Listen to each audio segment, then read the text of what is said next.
윤동섭의 힐링 라디오 6가지 건강 비법 유기 자연 건강법 지청만 하면 100세까지 팔팔하게 병원 갈 일 없어 내 건강 가족 건강 행복한 가정의 축복이 연동굴 제골로 와요. 안녕하세요. 윤동섭의 힐링 라이프 6기 자연 건강법. 지난주에 예고해 드린 대로 오늘은 서양의학과 동양의학에 대해서 비교 설명을 자세하게 해 드리도록 하겠습니다. 이 비교 항목은요, 기본 원리, 그 다음에 진단 방법, 그 다음에 치료 방법, 그 다음에 발전의 역사와 질병의 관점에서 보는 그 관점, 그 다음에 연구 방법을 어떻게 연구를 했느냐 하는 거 하고요. 그 다음에 대중의 인식하고, 요렇게 해서 한, 7가지 항목으로, 하나하나 설명해 드리도록 하겠습니다. 서양의학은요, 이 기본 원리는요, 과학적 실험과 연구를 기반으로 한 생리학, 해부학을 중심으로, 기본 원리가 되어 있습니다. 그러나 이 동양의학은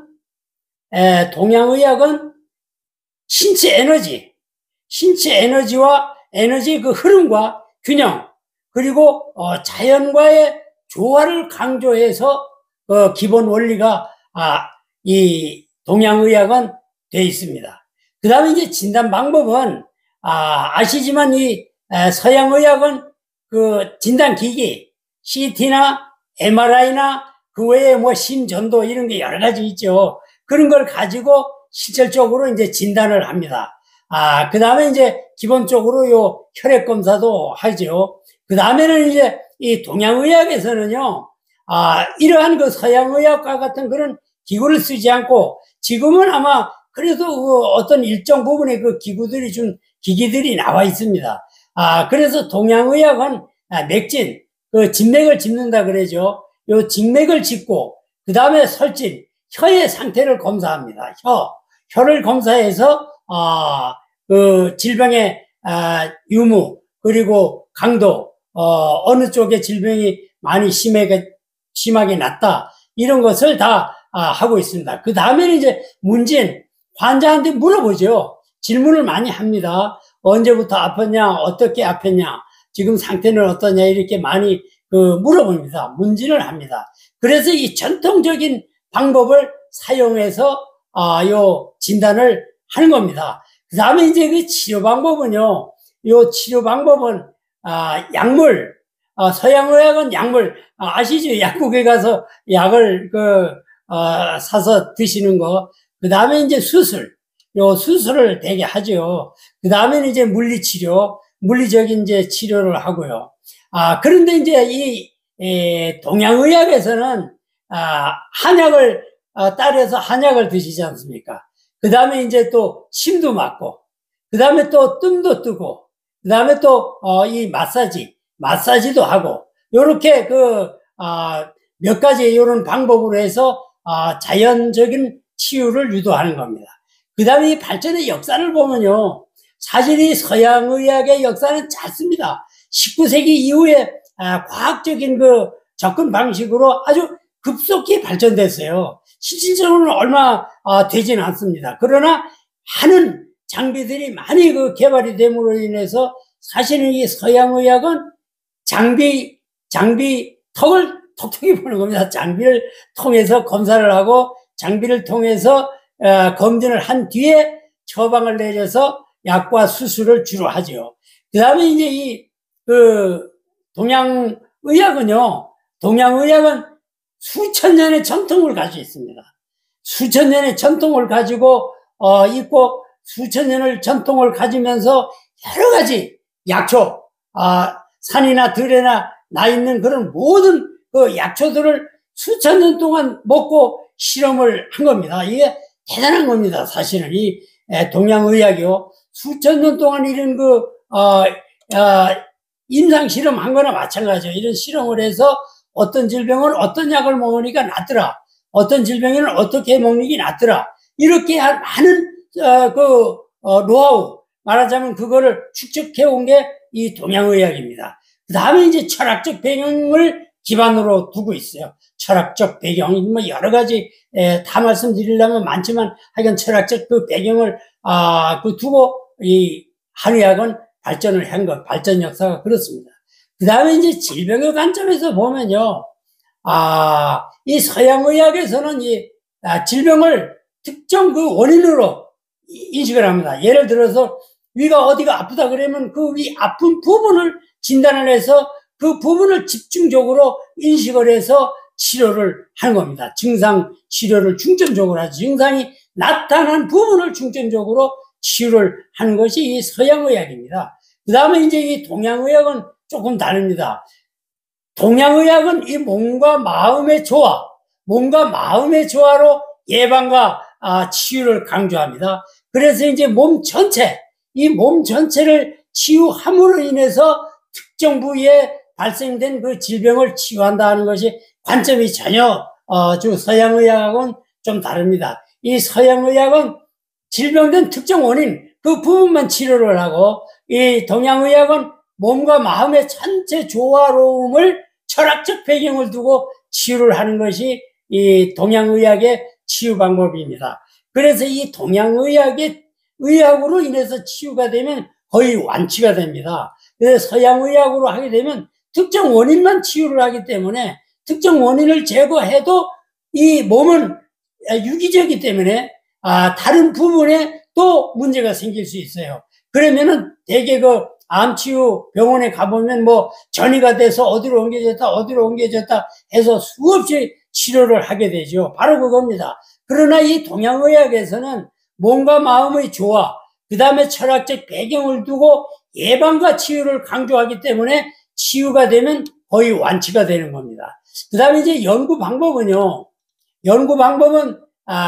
이 서양의학은 임상시험 데이터입니다. 임상으로 실질적으로 이렇게 했더니 이렇게 낫더라 하는 것을 여러 가지로 임상 실험을 해서 치유를 하는 것이 바로 이 서양의학입니다. 그 다음에 그 인식이나 증상 치료를 증상, 나타난 부분을 중점적으로 치료하는 게 이 서양의학입니다. 그러나 이제 동양의학은 몸과 마음의 조화를 이루는 그 예방적 차원의 치유를 강조하는 겁니다. 예방적 차원에. 그래서 이 동양의학의 치유가 이루어지면 완벽하게 치유가 이루어지는 겁니다. 연구 방법은요, 서양의학은 그 임상 실험을 많이 합니다. 임상 실험의 데이터에 의해서 그 치유를 하는 것이 바로 이 서양의학입니다. 그러니까 증거를 기반으로 나타난 현상을 기반으로 해서 어떻게 하니까 치유가 되더라 하는 그 데이터를 통해서 치유하는 것이 서양의학입니다. 그 다음에 이제 동양의학에서는요, 경험적 연구와 전통, 지식에 의존합니다. 많은 경험, 노하우를 가지고 치유를 하는 것이 바로 이 동양의학입니다. 그러나 이제 대중들의 그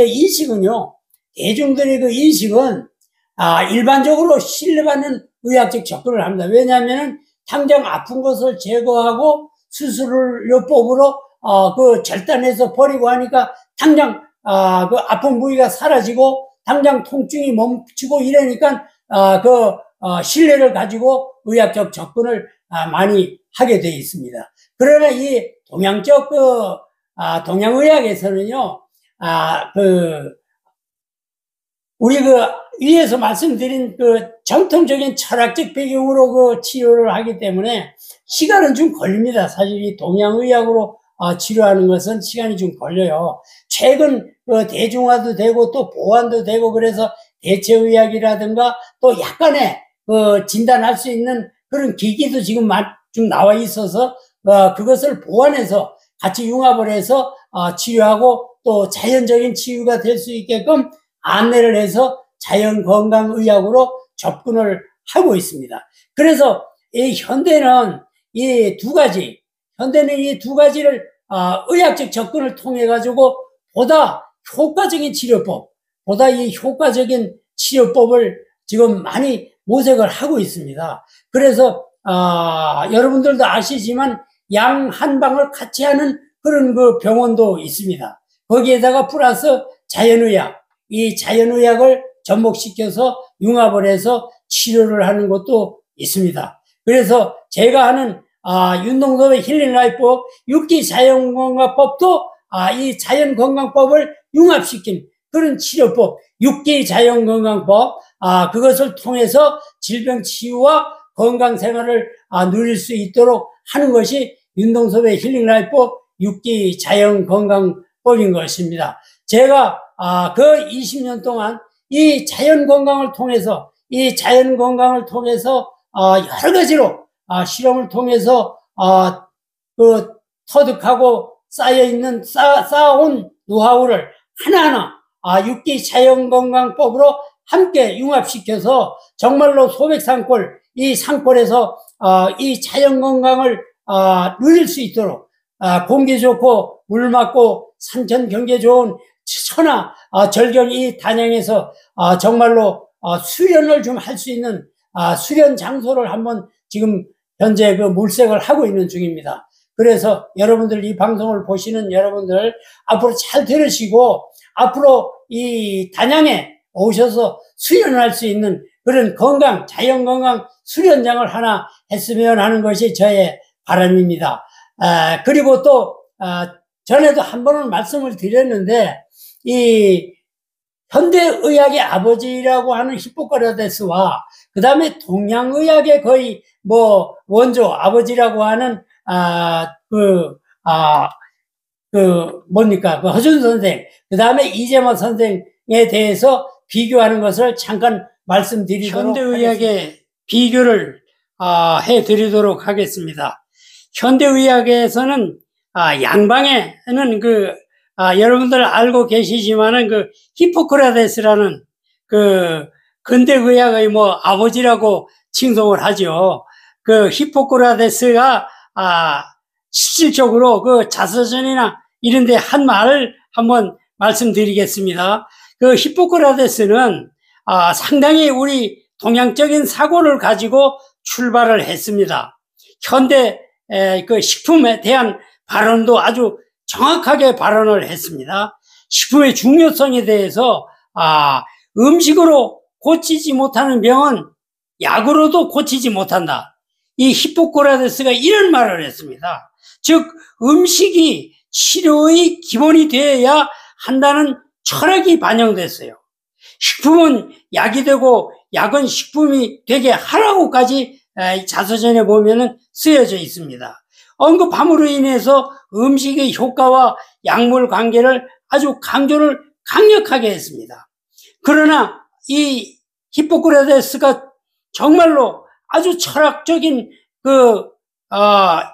생각을 가지고 음식으로 고치지 못하는 병은 약으로도 고치지 못한다고까지 강력한 얘기를 했습니다. 그리고 식품이 약이 되게 해야 된다고 그러고 약은 식품이 되게 하라고까지 했습니다. 그러나 지금의 현대의학은 어떻습니까? 많은 장비와 그 다음에 또 실험실 장비들이 발전함으로 인해서 이것이 지금 현대의학은 아주 물질로 흘러가 있습니다. 실질적으로 이 현대의학의 아버지라고 하는 이 히포크라테스 정신이 완전히 사라졌습니다. 지금 우리나라도 어떻습니까? 지금 의료 대란이 아직 끝나지 않았지 않습니까? 또 저 의사들은 새로 의사협회 회장을 뽑아가지고 난리를 치고 있습니다. 벌써 의과대학도 지금 다 정원을 전부 하고 시험까지 다 끝나고 이런 상황에 아직까지도 저렇게 자기들 이권을 위해서 저렇게 아주 몰염치한 이런 행동들을 의사들이 하고 있습니다. 이 히포크라테스 정신, 의사가 될 때 저는 의사가 아니기 때문에 모르지만 듣기로는 이 히포크라테스의 선서를 한다고 합니다. 그건 거짓입니다. 이분이 얘기한 얘기를 들어보십시오. 음식으로 고치지 못하는 질병은 약으로도 못 고친다고까지 했습니다. 그 다음에 식품은 약이 돼야 되고 약은 식품이 되게 하라고까지 얘기했습니다. 자, 히포크라테스는 현대의학의 아버지라고 하는 이분이 이렇게까지 얘기를 했습니다. 그리고 우리 동양의학 한번 비교해 보겠습니다. 이 동양의학은 우리 아주 정말로 엄청나게 고귀한 자료를, 그 다음에 그런 모든 것을 남기신 그 허준 선생이 있습니다. 잘 아시죠? 허준 선생 하면 동의보감이 있고, 이 동의보감은 하루 이틀에 완성된 것이 아니고 그동안 이어오던 수천 년 이어오던 이것을 집대성해서 약초에 따라서 치유될 수 있는 질병, 그 다음에 그 안내를 아주 자세하게 되어 있습니다. 저도 동의보감이 책이 한 권 있지만은, 엄청난 이 내용을 남기셨습니다. 그 다음에, 이 허준 선생 말씀이 식약동원이라고 했습니다. 먹는 것이 약이라 그랬습니다. 그 먹는 약이, 결론적으로는 한 가지 근원, 동일한 그 근본을 가지고 있다 그랬습니다. 그래서 식약동원 먹는 게 약이라 그랬습니다. 제가 6기 자연건강법 중에 세 번째 식이, 이것을 강조하는 이유가 여기에 있는 겁니다. 그 음식에 따른 에너지가 각각 다르다는 것도 지난번에 한번 말씀을 드리고, 올해는 그 에너지, 기는 흐른다. 여기에 대해서 중점적으로 올 한 해를 할까 생각하고 있습니다. 그래서 이 식약동원이라고 한 허준 선생의 귀한 말씀처럼 앞으로 이 음식이 약이 되고 그 근원이 같다 하는 그것을 하나하나 밝혀가면서 앞으로 올 한 해 해 나갈까 합니다. 그래서 그 이후에 지난번에도 말씀드렸는데 이재마 선생이 그 사상체질론을 이분이 발견을 하고 이 사상체질론이 한의학의 구체화를 시킨 것입니다. 그리고 또 과학화를 접근시켜가지고서는 많은 발전을 했고 정말로 이거는 대단한 발견입니다. 그 이후에 이명복 박사님께서 체계적인 체질의학으로 자리를 잡았습니다. 그 후에 왜 이럴까? 저는 많은 과학을 한 사람으로 궁금증을 가지고 있었습니다. 그래서 음식과 체질에 의한 차이가 날까를 증명하기 위해서 수없이 의문을 가졌습니다. 이 의문을 연구하던 차에 무언가 여기에는 에너지가 있지 않을까? 그래서 그 흐름을 검증하여 보고 실험을 한 결과 음식과 우리 몸의 체질에는 상승과 감소의 파동 에너지가 흐른다는 것을 검증하여 구리철사를 활용해서 실질적으로 그 구리철사를 통해서 그 흐름이 전달이 된다는 것을 세계 최초로 제가 발견을 했습니다. 이것을 앞으로 올 한 해 하나하나 증명을 해 보이고 이것을 통해서 건강한 삶을 살아갈 수 있도록 윤동섭의 힐링라이프 6기 자연건강법, 공기, 수기, 식기, 동기, 신기, 열기를 통해서 건강한 삶을 살아가실 수 있도록 제가 안내를 해 드릴 것입니다. 앞으로 윤동섭의 힐링라이프 많이 들어주시고 전달해 주셔서 우리 모두 건강한 삶을 살았으면 좋겠습니다. 엊그저께부터 계속 뉴스가 아주 독감이 유행이라고 합니다. 그래서 많은 사망이 생겨서 아주 화장장이 10,000원이라서 3일장이 아니라 5일장, 7일장까지도 지난다고 합니다. 정말로 참 슬픈 소식인데요. 우리가 그 독감, 감기, 연세 드신 분들은 정말 조심하셔야 됩니다. 특히 면역력이 떨어져 있는 상태에서 강력한 독감 바이러스가 들어오면은 견디질 못합니다. 그래서 이것을 퇴치하는 방법, 지난번에 말씀드렸죠. 소금물로 각을 하고 소금물로 코 안에 비강을 청소하는 방법으로 꼭 치유할 수 있고 예방할 수 있다고 말씀드렸습니다. 이 방법을 염두에 꼭 두시고 여러분들 치유하시길 바랍니다. 그 치유하는 방법은 지난 회차에 말씀드렸기 때문에 오늘은 더 말씀드리지 않고요. 특히 소금물을 통해서 많은 치유가 됩니다. 바이러스가 죽습니다. 여러분들 몇 번 제가 강조드리는 이 말씀 아주 귀담아 들으시고 소금물로 각을, 그 다음에 소금물로 코, 안, 비강을 청소를 하십시오. 그러면은 정말로 바이러스, 세균, 감기에 걸리지 않고 건강한 삶을 사실 수 있습니다. 오늘은 이렇게 말씀드리겠습니다. 감사합니다.